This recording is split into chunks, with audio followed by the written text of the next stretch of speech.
แต่ต้องยื่นคำขอภายใน90วันเนอร์อ๋อแล้วเปิ้นมีเงินกู้ให้เกษตรกรของก็เจ้ามีเงินกู้สำหรับบรรเทาความเดือดร้อนส่วนที่ประสบภัยกรณีรักษาพยาบาลตัวเก่าหรือเงินกู้เพื่ออาชีพเสริมก็มีน่าสนใจขนาดเจ้าถ้าน้องอยากจะขอรับสวัสดิการน้องจะต้องญาติจะใดโทรไปหาสำนักงานการยางแห่งประเทศไทยจังหวัดแพร่054 069 605ได้เลยเนอะ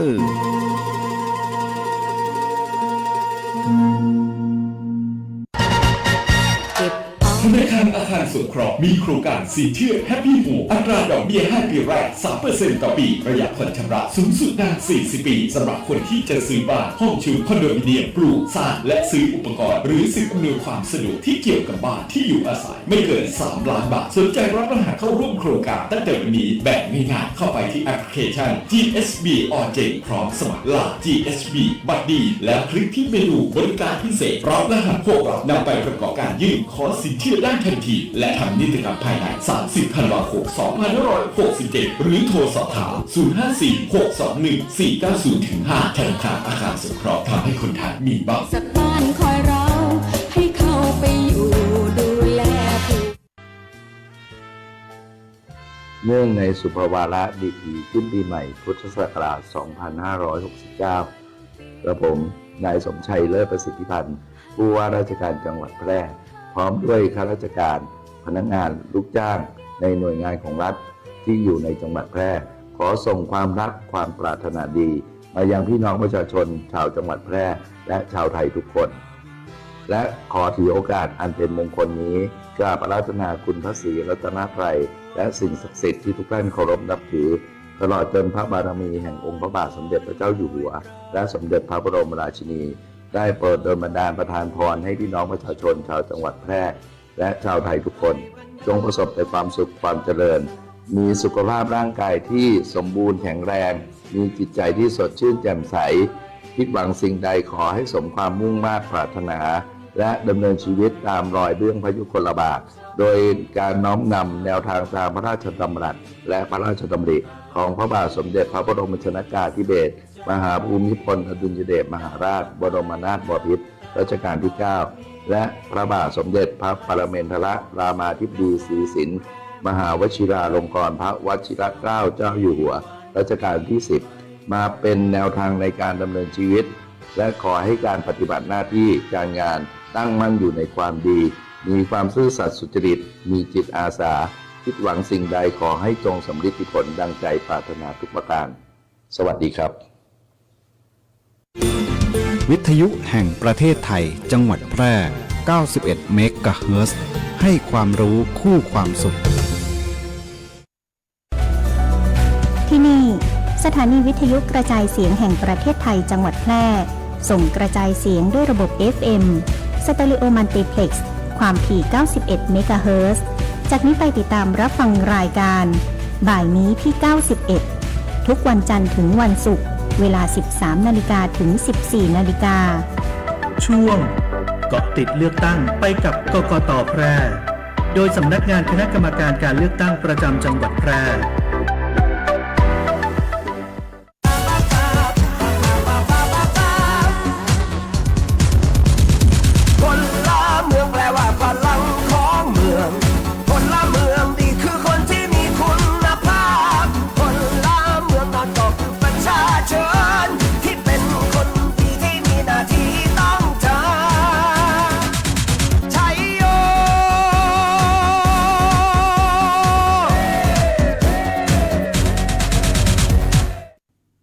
สวัสดีครับท่านผู้ฟังผมสหภพน้อยมณีหัวหน้ากลุ่มงานจัดการเลือกตั้งและการมีส่วนร่วมสำนักงานกกต.จังหวัดแพร่ครับก็สำหรับวันนี้นะครับก็เป็นรายการเกาะติดการเลือกตั้งกับกกต.แพร่ก็จะมาอัปเดตข้อมูลนะครับที่ทันต่อเหตุการณ์ในเรื่องของผู้สมัครรับเลือกตั้งสสแบบแบ่งเขตเลือกตั้งของจังหวัดแพร่นะครับก็ต้องบอกทุกท่านเลยว่าระยะเวลาตั้งแต่วันที่27ถึง31ธันวาคมนี้นะครับก็เป็นระยะเวลาที่ทางผู้ที่สนใจจะมาสมัครเป็นสสในจังหวัดแพร่ของเรานะครับซึ่งตอนนี้นะครับที่ผ่านมามีผู้สมัครทั้งสิ้นนะครับ 17 ท่านนะครับก็แบ่งออกเป็นเขตเลือกตั้งที่1นะครับจำนวน6ท่านเขตเลือกตั้งที่2จำนวน5ท่านเขตเลือกตั้งที่3จำนวน6ท่านนะครับก็ขออนุญาตนะครับจะนำเรียนรายชื่อของผู้สมัครและพรรคการเมืองให้กับทางท่านผู้ฟังได้รับทราบนะครับสำหรับเขตเลือกตั้งที่1นะครับเบอร์1นางสาวชนกนันท์สุภศิรินะครับจากพรรคภูมิใจไทยครับเบอร์2นางภูวษาสินทุวงศ์จากพรรคเพื่อไทยครับเบอร์3นายวิติแสงสุพรรณจากพรรคกล้าธรรมเบอร์4นางสาวขวัญรัตน์พนมขวัญจากพรรคประชาชนเบอร์5นายธีรพลพรสวรักษ์พรรคประชาธิปัตย์และเบอร์6ครับนายภูมิพงศ์สุนทรเนติวงศ์พรรครวมไทยสร้างชาติอันนี้คือผู้สมัครทั้ง6ท่านของเขตเลือกตั้งที่1นะครับสำหรับเขตเลือกตั้งที่2นะครับเขตเลือกตั้งที่2เบอร์1จะเป็นนายชนาทิพย์สุภศิริจากพรรคภูมิใจไทยครับเบอร์2นายนิยมวิวันดิษฐกุลพรรคเพื่อไทยเบอร์3นายธีรศักดิ์มีสมศักดิ์พรรคกล้าธรรมเบอร์4นายวสันต์จันทร์2พรรคประชาชนและเบอร์5ครับนายลาดสิทธิมิ่งปีชาพรรคประชาธิปัตย์นะครับอันนี้ก็รายนามของผู้สมัครเขตที่2นะครับเขตเลือกตั้งที่3ครับเบอร์1นายประสงค์ชุ่มเชยจากพรรคภูมิใจไทยเบอร์2นายวรวัฒน์เอื้ออภิญญกุลพรรคเพื่อไทยเบอร์3นายกิติเดชสันติวชิระกุลพรรคกล้าธรรมเบอร์4นางสาวลักษณาลีดวงตาคำพรรคประชาชนเบอร์5นางพันพรศรีใหม่พรรคประชาธิปัตย์และเบอร์6ครับนายชูชาติคำมาพรรคพลังประชารัฐนะครับอันนี้สำหรับเขตเลือกตั้งที่3ยังมีเวลาอยู่นะครับพรุ่งนี้อีก1วันครับในการสมัครนะครับเป็นสสแบบแบ่งเขตเลือกตั้งของจังหวัดแพร่เรานะครับก็ต้องขอบอกว่าตอนนี้เรามีผู้สมัครแล้วนะครับก็สำหรับผู้สมัครแบบบัญชีรายชื่อก็เปิดรับสมัครเรียบร้อยครับทางกกต.กลางนะครับก็มีผู้สมัครอยู่ทั้งสิ้น52พรรคการเมืองนะครับแล้วก็มี33พรรคการเมืองที่เสนอรายชื่อแคนดิเดตนายกไว้นะครับก็จะมีทั้งสิ้นเนี่ย73คนนะครับก็ต้องบอกว่าทางท่านใดที่สนใจนะครับในเรื่องของบุคคลใดเป็นแคนดิเดตนายกนะครับก็สามารถติดตามข้อมูลข่าวสารผ่านทาง Facebook ของสำนักงานคณะกรรมการการเลือกตั้งหรือ Facebook ของสำนักงานกกต.จังหวัดแพร่ได้นะครับอันนี้ก็จะเป็นส่วนแรกนะครับที่อยากจะแนะนำนะครับชี้แจงกับทุกท่านได้รับทราบเพราะว่าบางครั้งบางท่านนะครับไม่ได้ติดตามผ่านสื่อออนไลน์นะครับก็ยังมีสื่อวิทยุที่ท่านสามารถติดตามได้อีกทางหนึ่งครับนอกจากนี้ครับก็จะมีเรื่องของแนวทางการปฏิบัตินะครับแล้วก็ข้อควรระวังในช่วงระยะเวลาการหาเสียงสสนะครับของผู้สมัครอันนี้ก็จะเป็นคำแนะนำนะครับที่รวบรวมมาให้จากสำนักกฎหมายและคดีสำนักงานคณะกรรมการการเลือกตั้งนะครับสำหรับผู้สมัครและพรรคการเมืองนะครับทุกท่านนะครับสามารถไปร่วมงานประเพณีต่างๆได้นะครับไม่ว่าจะเป็นงานแต่งงานบวชงานศพนะครับสามารถไปได้นะครับที่สำคัญนะครับต้องไม่มีการให้เงินหรือทรัพย์สินใดๆนะครับยกเว้นกรณีที่ฝ่ายเจ้าภาพได้จัดเตรียมไว้ให้นะครับเป็นตามพิธีการนะครับอย่างเช่นผ้าบางสกุลนะครับปัจจัยนะครับหรือเป็นการระบุชื่อไว้เป็นประธานในงานกฐินนะครับโดยผู้สมัครและพรรคการเมืองไม่ได้มอบเงินหรือทรัพย์สินของตนไปให้นะครับสามารถกระทำได้นะครับ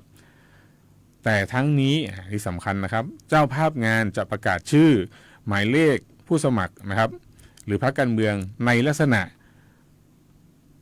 ช่วยผู้สมัครหรือพรรคการเมืองหาเสียงเลือกตั้งไม่ได้นะครับสามารถทำได้แต่ว่ามีข้อยกเว้นเล็กๆนะครับว่า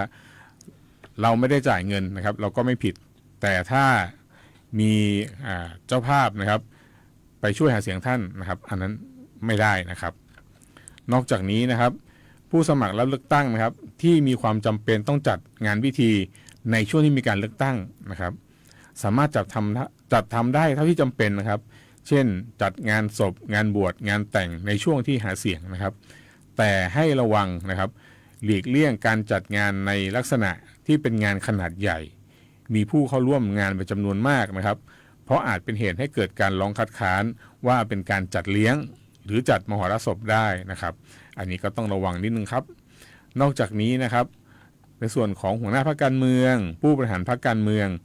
สมาชิกสภาราษฎรที่เป็นสมาชิกพรรคการเมืองนะครับสามารถลงพื้นที่ช่วยผู้สมัครในการหาเสียงเลือกตั้งได้แต่ห้ามมิให้จัดนำคนไปช่วยหาเสียงเลือกตั้งโดยได้รับค่าตอบแทนหรือประโยชน์ตอบแทนและไม่ได้แจ้งเป็นผู้ช่วยหาเสียงอันนี้สำคัญนะครับ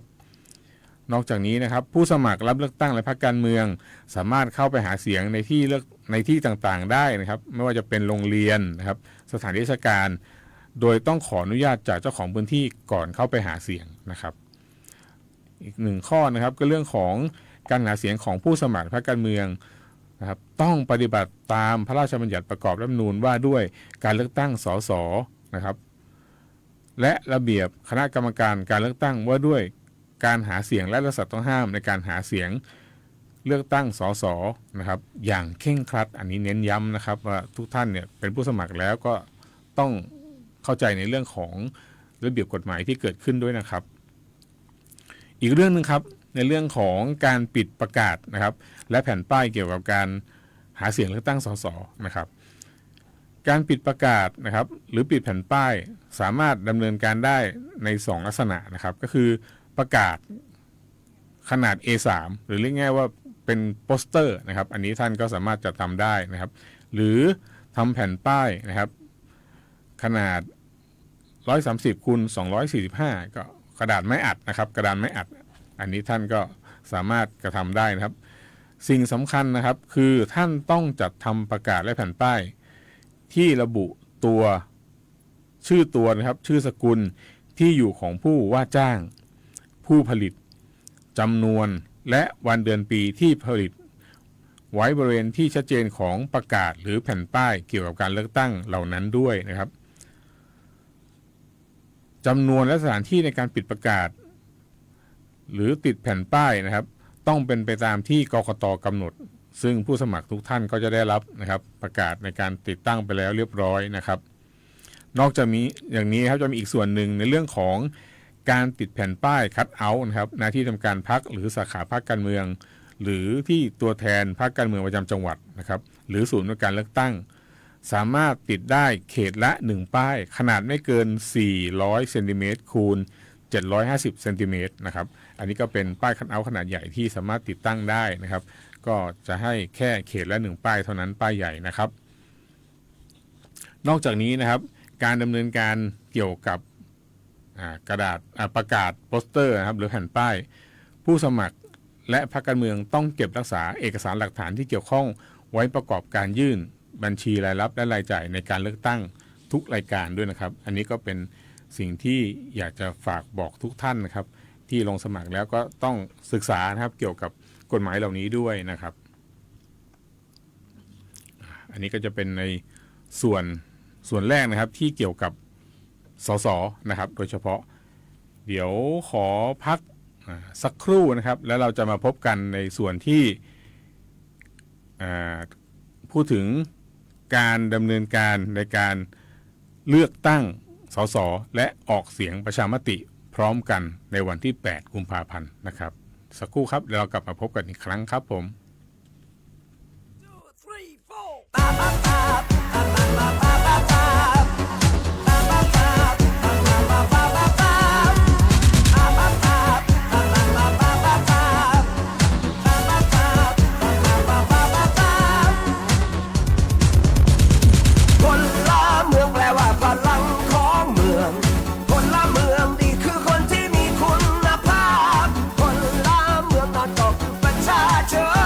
ที่เป็นคนดีที่มีหน้าที่ต้องทำ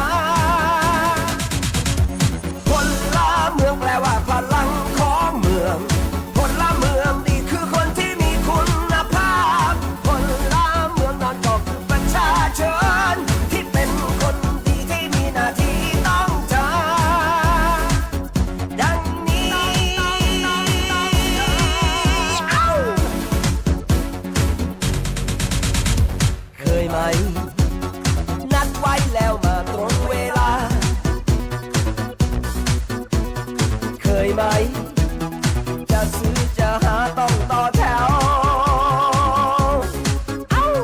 เคยไหมถ้าเราทำผิดแล้วขอโทษไม่โกรธ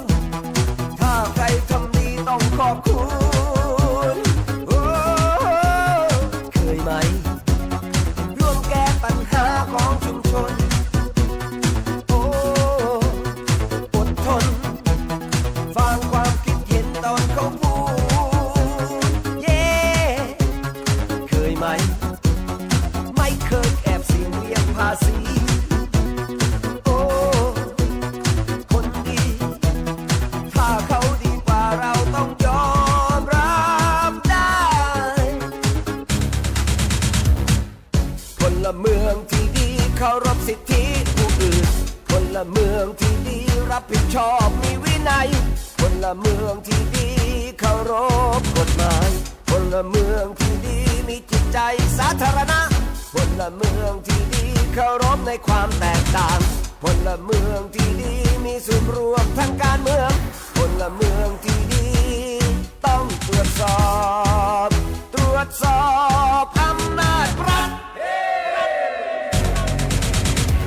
กกต.จะช่วยสร้างพลเมืองพลเมืองต้องมาช่วยกันสร้างเมืองพล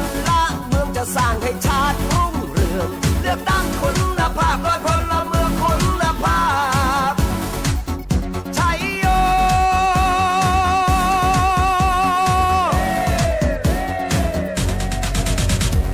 พลเมืองเป็นใหญ่ที่มีเสรีภาพพลเมืองเป็นใหญ่ที่มีพาราดอนภาพพลเมืองเป็นใหญ่ที่มีความเสมอภาคพลเมืองเป็นใหญ่ที่มีหลักนิติธรรมพลเมืองเป็นใหญ่ที่ยึดความยุติธรรมชัยโย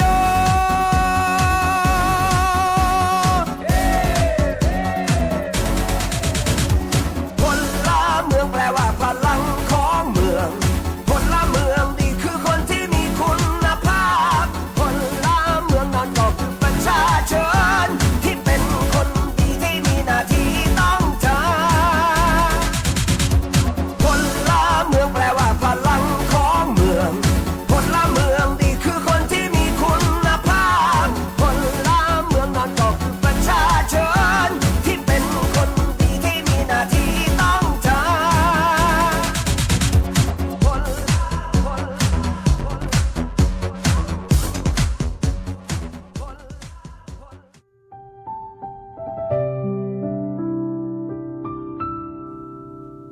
ข้าพระพุทธเจ้า นายชนวิทย์พิมพิลา ผู้อำนวยการสำนักงานคณะกรรมการการเลือกตั้งประจำจังหวัดแพร่ พร้อมด้วยพนักงานและลูกจ้างของสำนักงานคณะกรรมการการเลือกตั้งประจำจังหวัดแพร่ ขอน้อมเกล้าถวายคำแสดงความอาลัยอย่างหาที่สุดมิได้แด่สมเด็จพระนางเจ้าสิริกิติ์พระบรมราชินีนาถพระบรมราชชนนีพันปีหลวงพระองค์ทรงเป็นแบบอย่างแห่งความเสียสละและพระเมตตาธรรม ทรงอุทิศพระวรกายเพื่อทำนุบำรุงศิลปะวัฒนธรรมไทย และทรงส่งเสริมอาชีพ สร้างความอยู่ดีกินดีแก่พระสงฆ์นิกรทั่วแผ่นดิน พระมหากรุณาธิคุณอันยิ่งใหญ่ จะสถิตอยู่ในใจของปวงชนชาวไทยตราบนิรันดร์ด้วยเกล้าด้วยกระหม่อมขอเดชะ ข้าพระพุทธเจ้า นายชนวิทย์พิมพิลา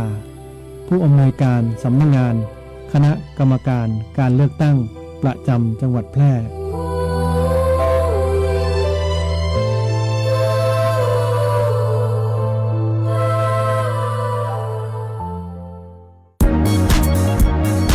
ครอบคลุม กว้างไกลสื่อสารฉับไว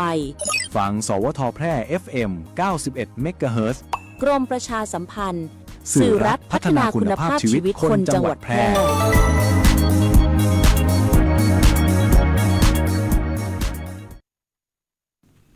ครับขอต้อนรับท่านผู้ฟังกลับสู่รายการนะครับก็เรื่องนี้นะครับที่จะประชาสัมพันธ์ให้ทุกท่านทราบนะครับก็คือในเรื่องของ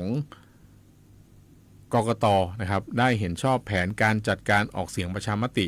ที่กำหนดวันออกเสียงประชามติเป็นวันเดียวกับวันเลือกตั้งสสเป็นการทั่วไปในวันที่8กุมภาพันธ์2569นะครับอันนี้ก็ต้องบอกทุกท่านเลยว่าครั้งนี้เป็นครั้งแรกครับที่มีการเลือกตั้งสสพร้อมกับการออกเสียงประชามตินะครับก็ถ้าให้พูดง่ายๆนะครับเราบอกว่าเราต้องแบ่งออกเป็นการเลือกตั้ง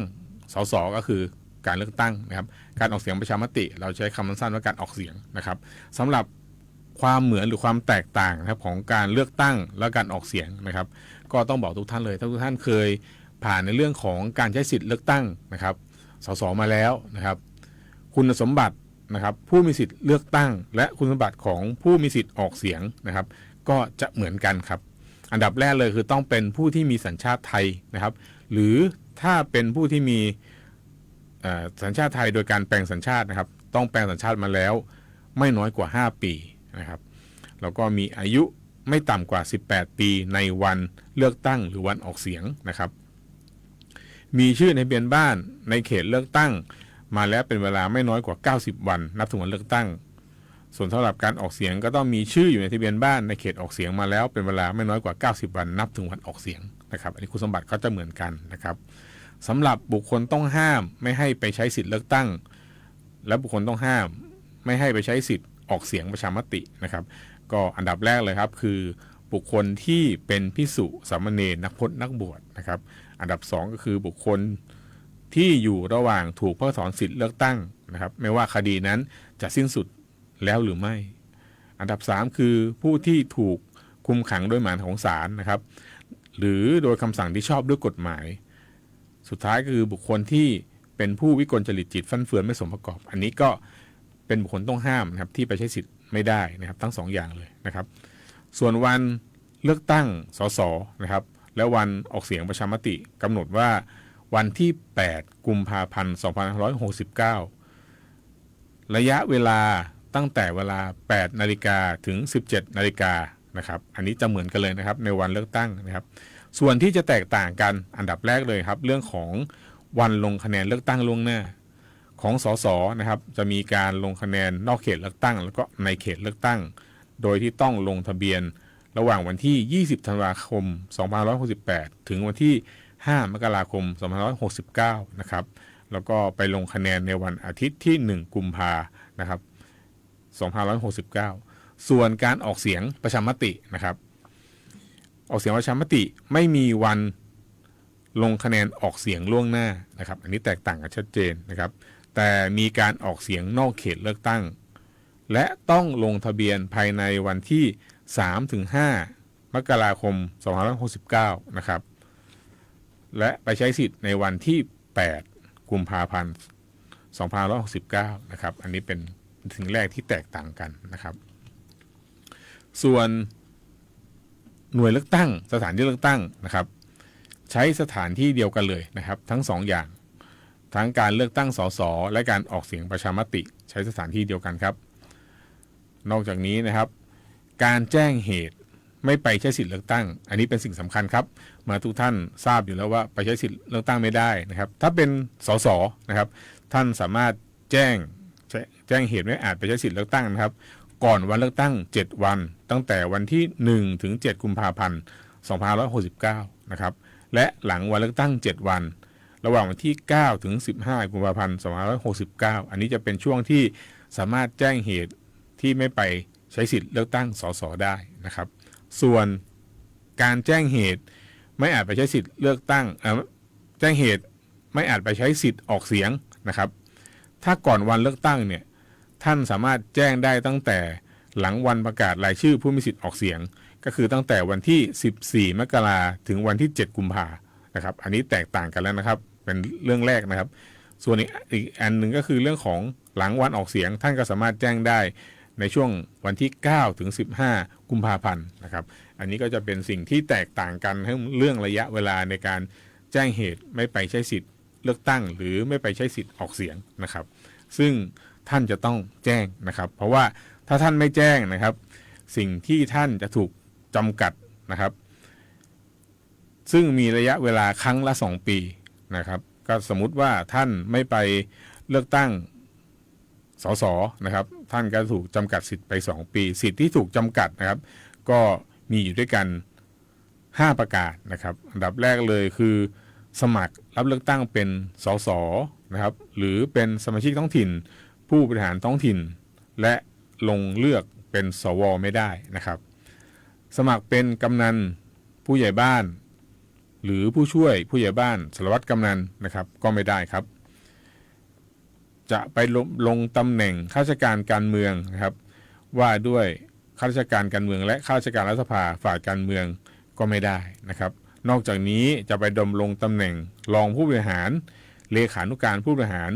ผู้ช่วยเลขานุการผู้บริหารท้องถิ่นนะครับประธานที่ปรึกษาผู้บริหารท้องถิ่นที่ปรึกษาผู้บริหารท้องถิ่นหรือคณะที่ปรึกษาผู้บริหารท้องถิ่นตามกฎหมายว่าด้วยการจัดตั้งองค์กรปกครองท้องถิ่นก็ไม่ได้นะครับนอกจากนี้ท่านก็ยังไม่สามารถ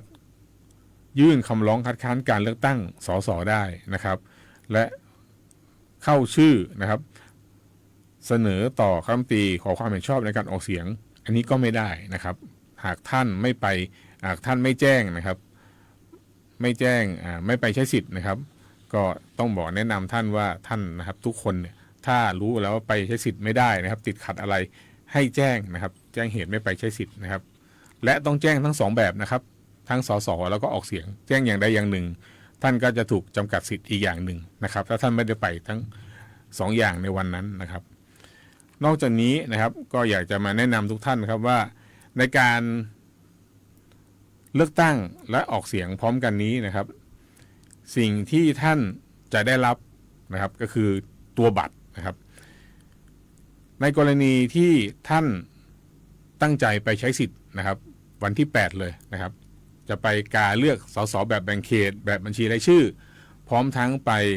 ออกเสียงประชามติในวันนั้นนะครับก็ตามที่ท่านมีรายชื่ออยู่นะครับใกล้ๆบ้านท่านนั่นเองนะครับท่านจะได้รับบัตรเลือกตั้ง3 ใบอันนี้ชี้แจงท่านนะว่าถ้าท่านไปวันที่8นะครับท่านจะได้รับบัตรเลือกตั้ง3 ใบมีบัตรเลือกตั้งสสแบบแบ่งเขตเลือกตั้งนะครับมีมีบัตรสสแบบบัญชีรายชื่อและบัตรออกเสียงประชามติท่านจะได้รับบัตรเลือกตั้ง3 ใบนะครับส่วนกรณีผู้ที่ลงทะเบียนขอใช้สิทธิ์เลือกตั้งล่วงหน้านะครับที่ลงตั้งแต่วันที่20 ธันวาคมที่ผ่านมาจนถึงวันที่5 มกราคมนะครับและท่านต้องไปใช้สิทธิ์เลือกตั้งในวันที่1 กุมภาพันธ์ 2569นะครับณสถานที่ที่ท่านลงทะเบียนไว้นะครับก็ท่านจะได้รับบัตรเลือกตั้ง2 ใบเพราะว่าท่านลงทะเบียนเลือกตั้งล่วงหน้าของสสนะครับประชามติไม่มีล่วงหน้าครับท่านจะได้บัตรเลือกตั้ง2 ใบได้บัตรเลือกตั้งสสแบบแบ่งเขตและบัตรเลือกตั้งสสแบบบัญชีรายชื่อนะครับแล้วนอกจากนี้นะครับบุคคลใดนะครับที่เป็นผู้มีสิทธิ์นะครับที่ลงทะเบียนขอใช้สิทธิ์เลือกตั้งผู้ผิดครับลงทะเบียนขอใช้สิทธิ์ออกเสียงประชามตินะครับระหว่างวันที่3 ถึง 5นะครับอันนี้เป็นลงทะเบียนใช้สิทธิ์ประชามตินะครับต้องมาใช้สิทธิ์เวลาในวันที่8 กุมภาพันธ์ท่านจะได้รับบัตรออกเสียงประชามติ1 ใบนะครับอันนี้คือเฉพาะประชามตินะครับแล้วก็ผู้ที่มีสิทธิ์เลือกตั้งที่ลงทะเบียนขอใช้สิทธิ์เลือกตั้งล่วงหน้าสสนะครับและไปใช้สิทธิ์เลือกตั้งวันที่1แล้วนะถ้าท่านนึกออกนะครับว่าวันที่1ท่านไปกาบัตรเฉพาะสสแบบแบ่งเขตแล้วก็สสบัญชีรายชื่อวันที่8ท่านต้องไปใช้สิทธิ์เลือกตั้งท่านไปใช้สิทธิ์ออกเสียงประชามติโดยที่ท่านจะได้รับบัตรออกเสียงประชามติ1 ใบนะครับอันนี้ก็จะเป็นสิ่งที่ท่านจะได้รับนะครับในกรณีที่มีการลงทะเบียนนะครับท่านก็จะได้แค่บัตรประชามติใบเดียวนะครับกรณีที่ท่านไปใช้สิทธิ์เลือกตั้งสสล่วงหน้าแล้วแต่ถ้าไม่ได้ไปนะครับเน้นย้ำอีกครั้งขอให้แจ้งเหตุไม่ไปใช้สิทธิ์นะครับอันนี้เป็นสิ่งที่สำคัญนะครับแล้วก็สำนักงานนะครับกกต.นะครับจังหวัดแพร่ก็ต้องขอเชิญชวนนะครับผู้มีสิทธิ์เลือกตั้ง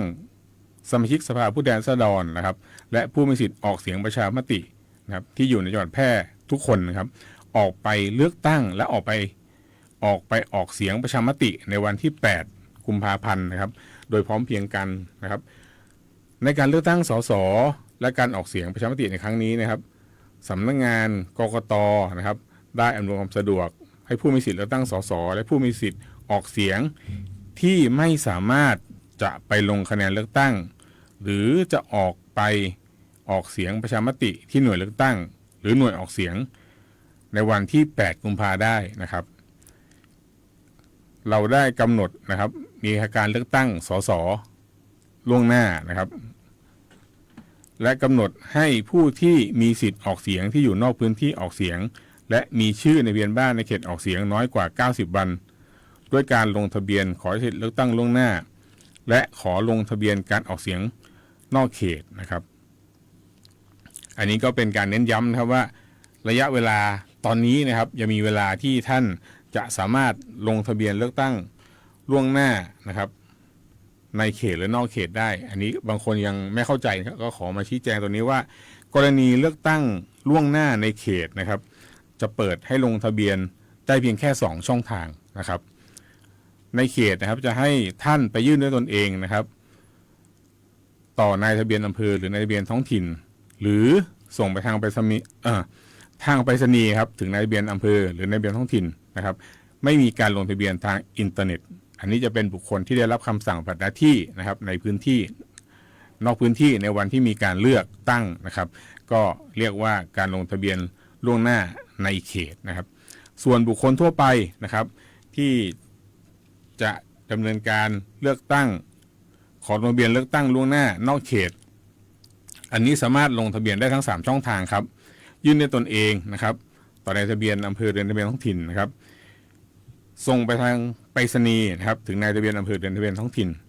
และผ่านทางอินเทอร์เน็ตได้นะครับก็เว็บไซต์ของกรมการปกครองนะครับหรือแอปพลิเคชันมีแอป Smart Vote แล้วก็แอปไทยดีนะครับอันนี้ก็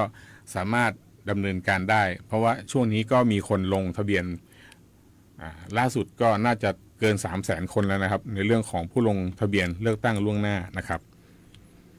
สำหรับสถานที่นะครับเลือกตั้งล่วงหน้านะครับถ้าเป็นเขตที่1เลือกตั้งล่วงหน้าในเขตจะใช้ยิมเนเซียมแบดมินตันสนามกีฬาอบจ.แพร่นะครับ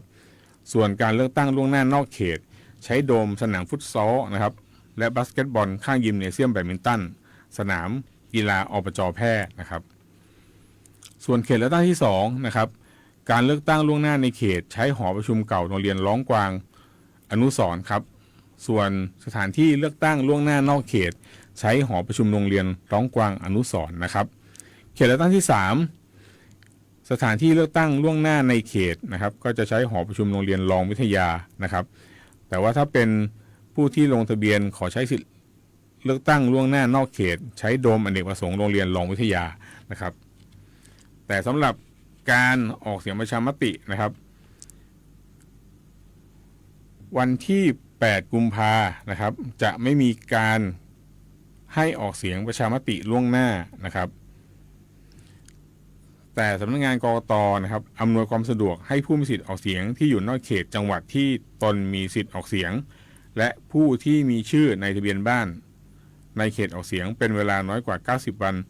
สามารถออกเสียงประชามติในครั้งนี้ได้ดังนี้นะครับ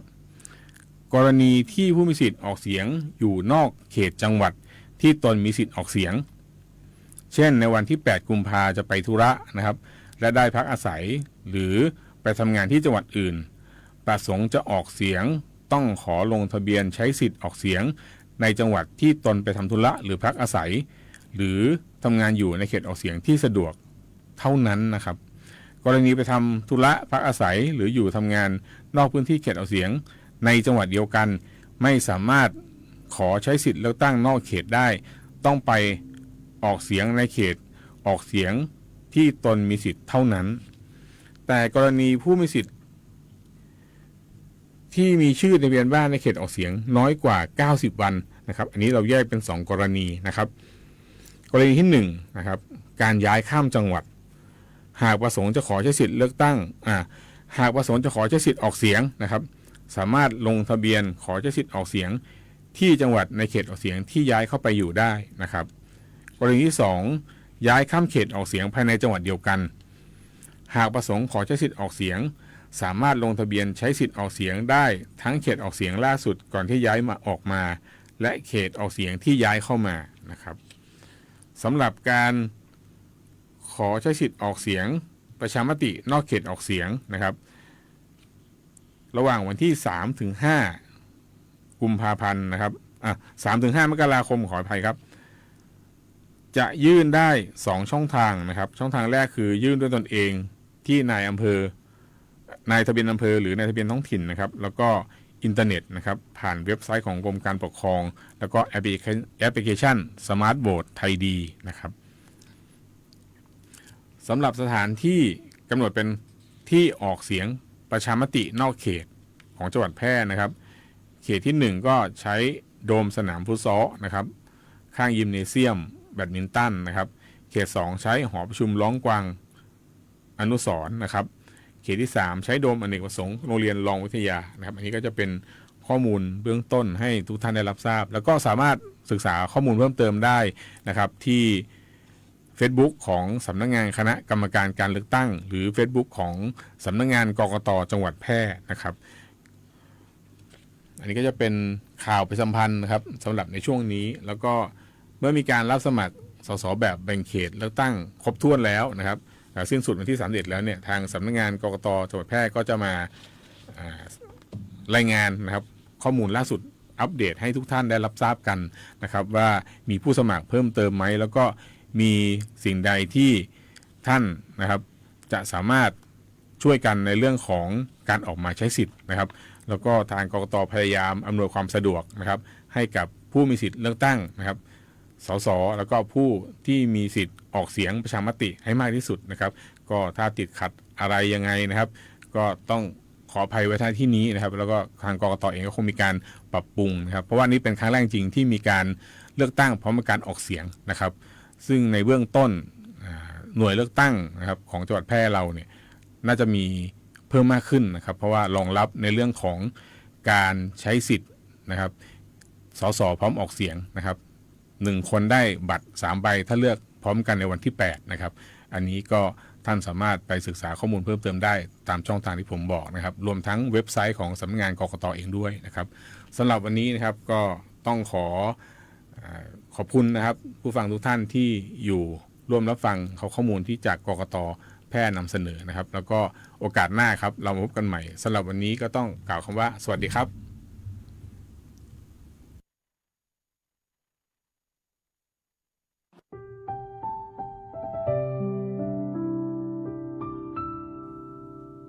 ข้าพระพุทธเจ้า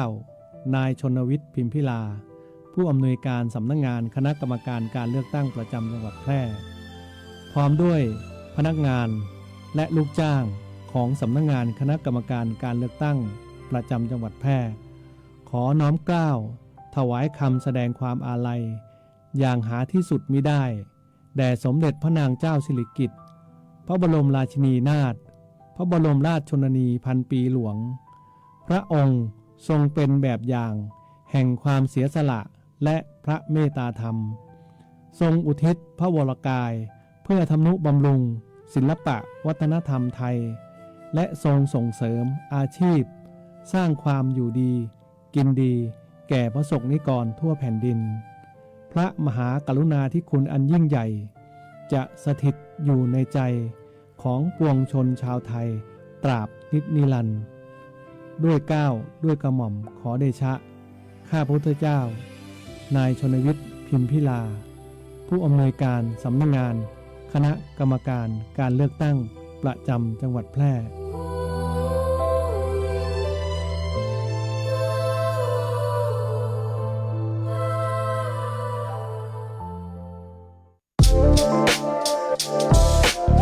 คุณกำลังฟังสวท.แพร่ FM 91 เมกะเฮิรตซ์กรมประชาสัมพันธ์สถานีเพลงเพราะ